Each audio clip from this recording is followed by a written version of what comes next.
Okay, so here's an update to the invisible keyboard build.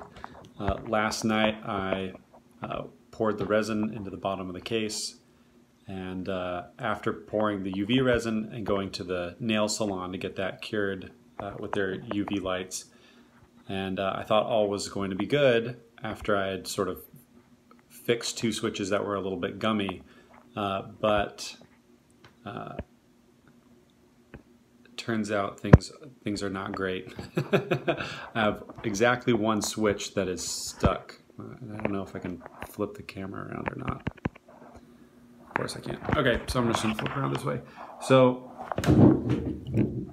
right here is the switch that does not work anymore. You can see, oh yeah, everything is great, and then it's just dead stuck. It is not moving at all. And otherwise, I'd say it's looking really good. But with that switch the way it is, I'm not sure what I'm going to do. I think at this point I have a couple options. One would be to scrap the board and just start over, and I don't feel like doing that. That sucks. It wouldn't cost a super huge amount of money to do. I think I'm like right around $500 into the build right now, and to get back to where I am and hopefully fix this issue would probably be I don't know, maybe 200, less than 200. I would need to get the case pieces, the PCB plate, and the switch plate recut, and I would need to adjust those files just a little bit. Then I think I would switch to the Ice Click switches, which have a clear stem and are also cheaper, and I also have a bunch in my basement. So that would cut down on the costs because I wouldn't need to get a whole bunch of switches. And then I would just need to maybe adjust the file and maybe do a couple other little things to hopefully not get resin leak again. You know, 67 out of 68 switches is kind of good, but it also kind of sucks because having all of your keys work except for one, that failure rate still ruins the whole board.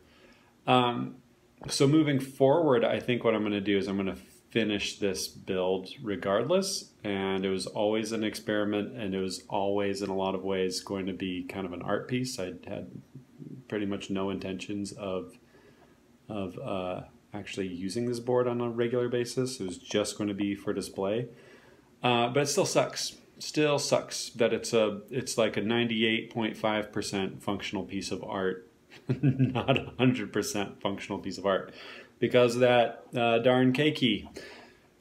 So I think that's what I'm going to do, and so I think I'll just proceed from there. But it's definitely a setback, one that is really funny, really funny, but also really frustrating.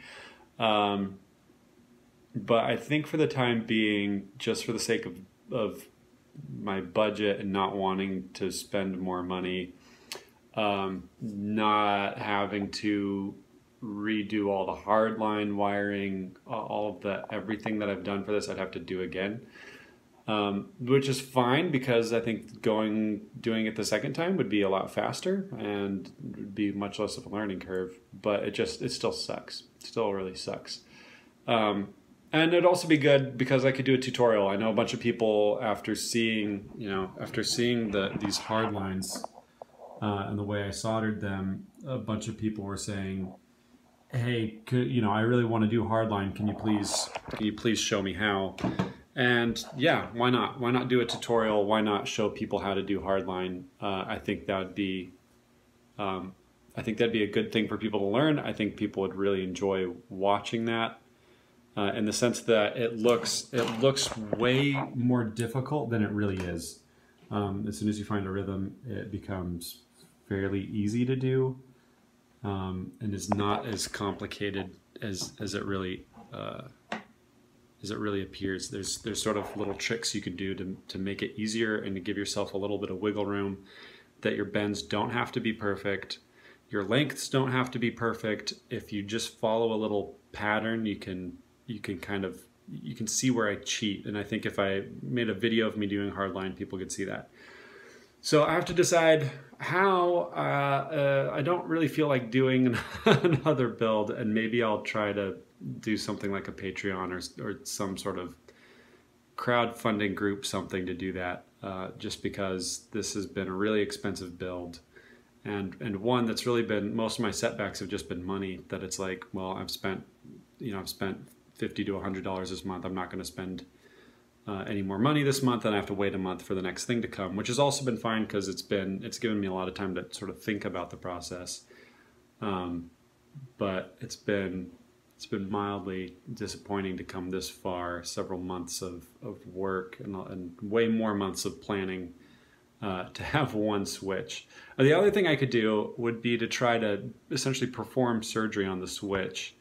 I'd have to obviously remove all the caps nearby, and I think go in with something like a Dremel and cut off the top of the switch housing completely, and then go in with a Dremel and very carefully clean everything out. But that, I'm really sure there's the little leaf spring that's in there that actually actuates is also covered in resin.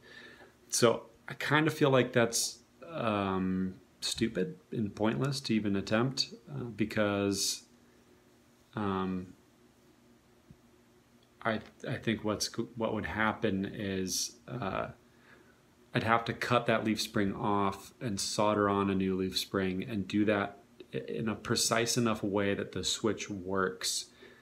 And then in order to put the top back on and all of that, I would have to do something like a 5-minute epoxy or some other way to do it, just because there's no way I'm going to get clips back in there. I'm not going to get the old clips out. Everything's just resined solid in place. So I think that is a stupid way to pursue this. I think if I just move forward and leave it as a non-functional switch, it will look nice and not work. And if I move forward trying to perform switch surgery, I think it's going to look ugly and not work. I doubt I would get it to the point that it would work again. So it's the keyboard from here on out is kind of a failure, but a fun learning failure, and it was always an experiment. So I said that from the beginning, that this was something I wanted to do to try to see if it could be done. And I think I've proven that it can be done, just that there are a few little wrinkles to work out. So thanks everybody for following this. Thanks for all the support and the comments and the upvotes.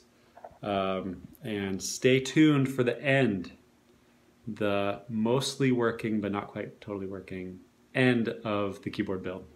So thanks for watching.